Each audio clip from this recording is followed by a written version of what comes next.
The Real FM 103.6.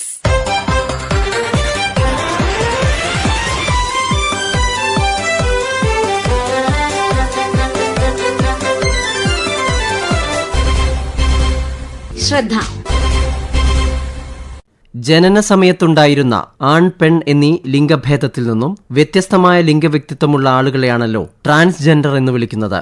ഒരു കാലത്ത് സമൂഹത്തിൽ വലിയ വിവേചനവും അക്രമവും വരെ നേരിട്ട വ്യക്തികളായിരുന്നു ട്രാൻസ്. എന്നാൽ ഇന്ന് അതിനൊക്കെ ഒരുപാട് മാറ്റം വന്നെങ്കിലും ഒറ്റപ്പെട്ട സംഭവങ്ങൾ കുറവല്ല. രാജ്യത്താദ്യമായി ട്രാൻസ്ജെൻഡർ പോളിസി നടപ്പിലാക്കിയ സംസ്ഥാനമാണ് Kerala. 2019 transgender persons protection of right നിയമവും നിലവിൽ വന്നു. വർഷമിത്രയായിട്ടും ട്രാൻസ്ജെൻഡർ സമൂഹം നേരിടുന്ന പ്രശ്നങ്ങളെ പൂർണ്ണമായും പരിഹരിക്കാൻ നമുക്ക് കഴിഞ്ഞിട്ടുണ്ടോ? ശ്രദ്ധയിലെ വിഷയത്തിലാദ്യം കോഴിക്കോട് മന്നങ്കാവിലെ ട്രാൻസ്ജെൻഡർ പ്രതിനിധി ഭാവന സുരേഷ്. ആദ്യം ഞങ്ങളെ ട്രാൻസ്ജെൻഡർ എന്ന പദവിയിലല്ലല്ലോ ഞങ്ങളെ അറിയപ്പെട്ടിരുന്നത്. ആണായിട്ടും ഞങ്ങൾ സമൂഹത്തിൽ അംഗീകരിച്ചിട്ടില്ലായിരുന്നു, പെണ്ണായിട്ടും ഞങ്ങൾ സമൂഹത്തിൽ അംഗീകരിച്ചിട്ടില്ലായിരുന്നു.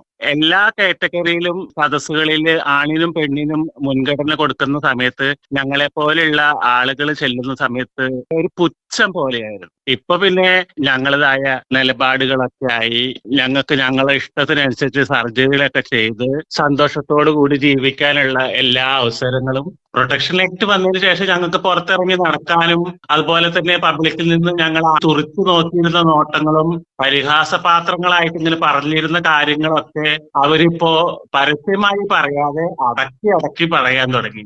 അതുപോലെ തന്നെ ഏത് ഒരു സദസ്സിലേക്കും ഞങ്ങളാണ് ഇപ്പൊ മുൻപന്തിയിലേക്ക് എത്തിക്കൊണ്ടിരിക്കുന്നു എന്ന് പറയാൻ കഴിഞ്ഞു. അതിൽ ഞങ്ങൾ വളരെ സന്തോഷിക്കുന്നു. ഇനിയിപ്പോ ആവശ്യങ്ങൾ എന്ന് പറയുന്ന സമയത്ത് ട്രെയിനിലാവുമ്പോഴും ബസ്സിലാവുമ്പോഴും നമ്മൾക്ക് സഞ്ചരിക്കാനുള്ള ഒരു സ്വാതന്ത്ര്യം കൂടി നമ്മൾക്ക് ട്രാൻസ്ജെൻഡർ വുമൻസിന്റെ ഒരു റൈസും കൂടി കണ്ടെത്തിയിട്ടുണ്ടെങ്കിൽ അതൊന്ന് നന്നായിരിക്കും. പിന്നെ ഞങ്ങൾക്ക് ഉപയോഗിക്കാനുള്ള ടോയ്ലറ്റുകൾ ഞങ്ങൾക്ക് ഒന്നിലെ കൊയിലാണ്ടിയിലോ കോഴിക്കോട് ചെല്ലുന്ന സമയത്ത് ഞങ്ങൾക്ക് അതിന് സാധിക്കാതെ പോകുന്ന ഒരു കാര്യം വീടുകളാണ് എന്റെ സുഹൃത്തുക്കൾക്ക് ഏറ്റവും മെജോറിറ്റി ആയിട്ട് അർജന്റ് ആയിട്ട് വേണ്ടത്.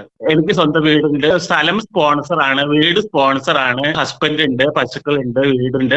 സമൂഹത്തിലെ ഒരു സ്ത്രീ എങ്ങനെ ജീവിക്കുന്നു അതുപോലെ തന്നെ ഞാനിവിടെ സന്തോഷത്തോടെ ജീവിക്കുന്നു. പക്ഷെ എന്റെ മറ്റുള്ള സുഹൃത്തുക്കൾ എല്ലാവരും 10,000, 5,000, 20,000, 15,000 ഒക്കെ റെന്റ് കൊടുത്ത് അവര് വർഷങ്ങളോളമായി താമസിക്കുകയാണ്. ഞങ്ങൾക്ക് സ്ഥിരമായ ഒരു ജോലിയോ സ്ഥിരമായ ഒരു വരുമാനമോ അല്ലെങ്കിൽ ഞങ്ങളെ വേറെ ആരെങ്കിലും സഹായിക്കാനോ ഇല്ലാത്ത ഒരു രീതിയിലാണ്.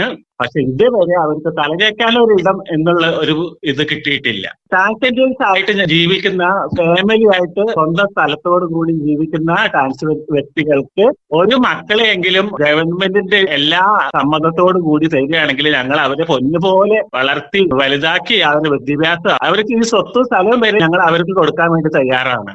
നിയമനിർമ്മാണവും നിയമ സംവിധാനങ്ങളും വന്നെങ്കിലും പലയിടങ്ങളിലും തങ്ങൾ പാർശ്വവൽക്കരിക്കപ്പെടുന്നുവെന്ന് കോഴിക്കോട് ജില്ലാ ട്രാൻസ്ജെൻഡേഴ്സ് ജസ്റ്റിസ് ബോർഡ് അംഗം ഷാഹിന. ഇപ്പൊ നമുക്ക് സമൂഹത്തിൽ തന്നെ നമുക്ക് നല്ല രൂപത്തിൽ ജീവിക്കാനുള്ള ഒരു അവകാശമുണ്ട്, അവകാശ ബോധമുണ്ട്. പ്രൊട്ടക്ഷൻ ആക്ട് വന്നതിന് ശേഷമാണ്. അതുപോലെ ട്രാൻസ്ജെൻഡർ പോളിസി നിലവില് 2015 നമുക്ക് ഇവിടെ തന്നെ പാസ്സാവണത്. നമുക്കിപ്പോ വീടാണ് ആവശ്യം. അപ്പൊ നമുക്ക് എല്ലാ ജില്ലകളിലും കമ്മ്യൂണിറ്റികൾക്ക് ഒരു വീട് നിർബന്ധമാക്കി കഴിഞ്ഞാൽ, പിന്നെ അത്യാവശ്യം ജോലികളും നിർബന്ധമാക്കി കഴിഞ്ഞാൽ ഈ സമൂഹത്തിൽ നമുക്ക് ഒറ്റപ്പെടാതെ ജീവിക്കാൻ പറ്റും. ഇപ്പൊ നമ്മൾ എങ്ങനെ ആയാലും നമ്മൾ ജീവിക്കുന്ന ഒരുപാട് കമ്മ്യൂണിറ്റികൾക്ക് വീടാണല്ലോ നമുക്ക് നിർബന്ധമായിട്ടും വേണ്ടത്. 10, 15, 20 രൂപക്ക് വാടകയ്ക്ക് വീട് എടുത്ത് താമസിക്കുന്ന കമ്മ്യൂണിറ്റികളുണ്ട്. ചില ആൾക്കാർ നമ്മളാന്ന് അറിയുമ്പോൾ കുറച്ച് കൂടുതൽ വാടക ചോദിക്കുന്ന ആൾക്കാരുണ്ട്. കാരണം വീടും നാടില്ലാതെ നമ്മൾ ജീവിക്കുന്നതാണ്. അപ്പൊ ഇവർക്ക് എത്ര വാടക പറഞ്ഞാൽ ഇവർ വന്ന് എടുക്കും, ഇവർ ജീവിക്കുന്നുള്ളൊരു വിശ്വാസം ജനങ്ങളുടെ ഉള്ളിലുണ്ട്.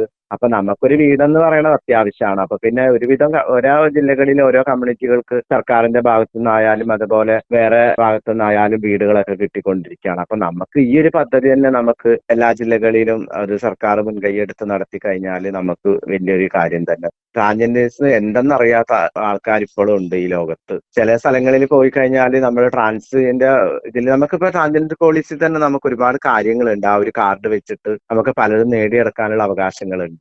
പക്ഷെ ഇതൊന്നും അറിയാത്ത ഒരുപാട് സർക്കാർ ഉദ്യോഗസ്ഥർ ഇന്നും ഉണ്ട് നിലവിൽ. അതും അറിയേണ്ടത് അത്യാവശ്യമാണെന്നുള്ളൊരു ഇതുണ്ട് നമുക്ക്. പൊതുജനത്തിന്റെ ഇടയിലും ഇപ്പൊ കുറെയൊക്കെ മാറ്റം ഉണ്ടെങ്കിലും ഇപ്പോഴും അത് പിന്നെ അതൊന്നും നമുക്ക് മെയിൻറ്റെയിൻ ചെയ്യേണ്ട ആവശ്യമില്ല.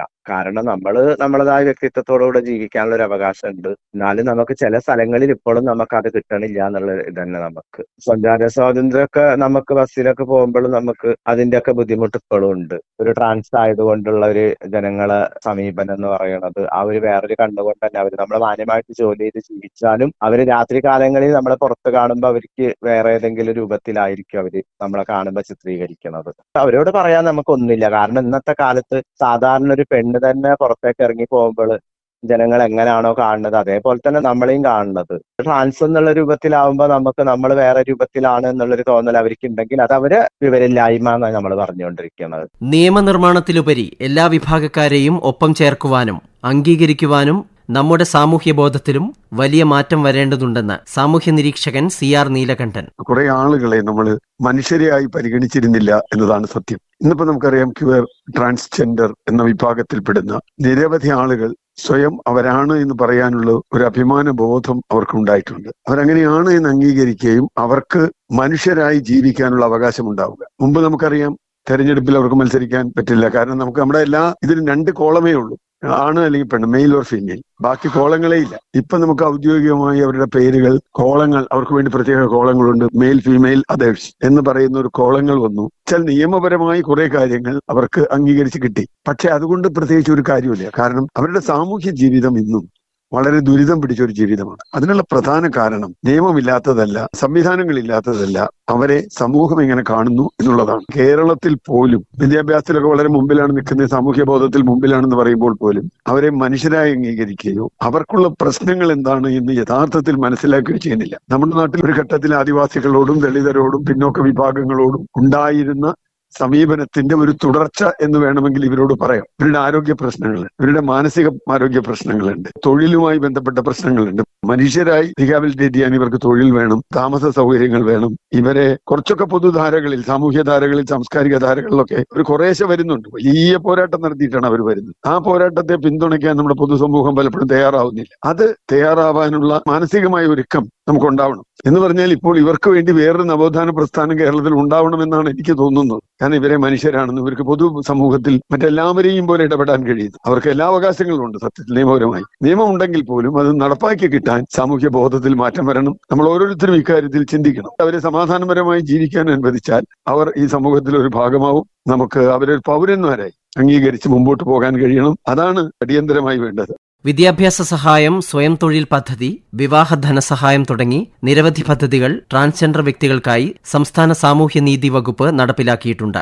ഈ സർക്കാർ പദ്ധതികളെക്കുറിച്ച് വിശദീകരിക്കുന്നു സാമൂഹ്യനീതി വകുപ്പ് മുൻ അസിസ്റ്റന്റ് ഡയറക്ടർ അഷ്റഫ് കാവിൽ. ട്രാൻസ്ജെൻഡർ വ്യക്തികളെ സമൂഹത്തിന്റെ മുഖ്യധാരയിലെത്തിക്കുന്നതിനായി നിരവധി പദ്ധതികളും പരിപാടികളും സാമൂഹ്യനീതി വകുപ്പ് വഴി നടപ്പിലാക്കി വരുന്നുണ്ട്. വിദ്യാഭ്യാസ മേഖലയിൽ നടപ്പിലാക്കുന്ന ഒരു പ്രധാന പദ്ധതിയാണ് ട്രാൻസ്ജെൻഡർ വിദ്യാർത്ഥികൾക്ക് സ്കോളർഷിപ്പ് അനുവദിക്കുന്ന പദ്ധതി.